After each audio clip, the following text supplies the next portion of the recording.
Calaroga Shark Media. Hi, I'm Johnny Mac with 5 good news stories. Most of the summer I've been telling you about all these Guinness World Records being broken. Well, another one's been broken, and it's not just the humans now. A chicken has set a record. Emily the vet said she bought 5 chickens last year to produce eggs, and she soon started training the hens to identify magnetic letters and numbers. Emily the vet said their job was to only peck the number or letter that I taught them to peck and ignore the other ones. Even if I add a whole bunch of other letters that aren't the letter they're supposed to peck, they'll just peck the letter I trained them to peck.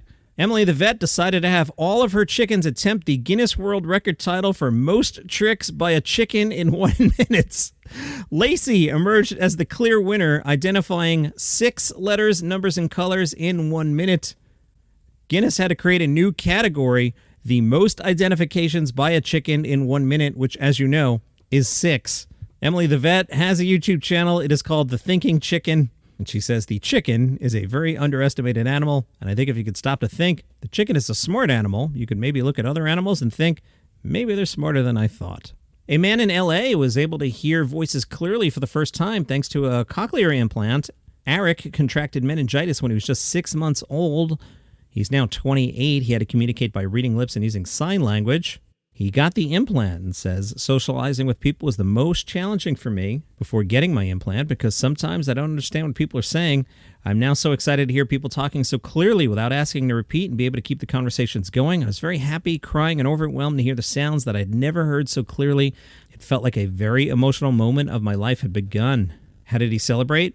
He went to Disneyland and said, when the Walt Disney Tiki Room show started, I was amazed how animatronic birds and tropical sounds came into my implants. I was happy to hear the whole show, and it made me realize what I was missing out on. What a great story. Meanwhile, in England, a man has locked-in syndrome and has completed a 50,000-word autobiography using just his eyes. Howard suffered a serious stroke as a teenager, leaving every muscle in his body paralyzed except his eyes.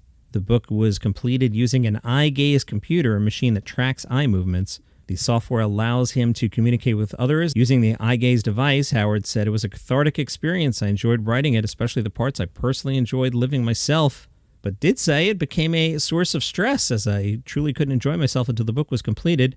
The initial chapter introduces the reader to my life before the stroke, allowing them to understand who I was. The book concludes with my transition from the hospital setting to community life. An excerpt from the book reads, the stroke was a gift, not a curse. You've just got to shut out all the negativity and see out of the heartbreak and own what happens next. This one's cute. Noah, he's 10 years old. He got on a plane to Delaware. He was off to see his best friend of 6 years, Eliza. They had met in kindergarten and had been inseparable ever since. But a year and a half ago, Eliza moved from Orange Park, Florida, all the way up there to Delaware. For her 10th birthday, Eliza wanted to see Noah. Mom reached out to Noah's mom, and together they planned a surprise visit.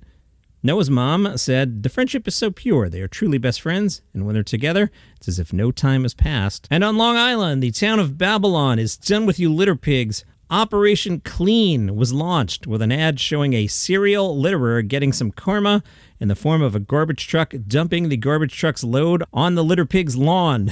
The town also has signs which read, why are you littering? I'm lazy. I don't care about natural areas. Mommy still cleans up after me. All of the above.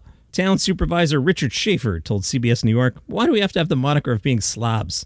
That's why we're literally getting in everybody's face now and saying enough is enough. We want to show people if you're littering, you're doing something totally irresponsible and immature. First-time offenders can face a fine of up to $1,000 for littering. And those are your 5 good news stories for today. If you enjoy the program, but you're like, hey, John, there's a lot of commercials. I get it. That's why we have Calaroga Plus. You go to the link in the show notes, calaroga.com/plus, $4.99 a month. No commercials on this show. No commercials on almost every other show on the network. The gardening show has commercials because they paid for the whole year. Long story. Everything but the gardening show, you can get commercial free. So go to calaroga.com/plus. All the commercials go away. If you're on Apple Podcasts, they'll put it right in front of you. So just click on that. All right, I'll see you on Wednesday.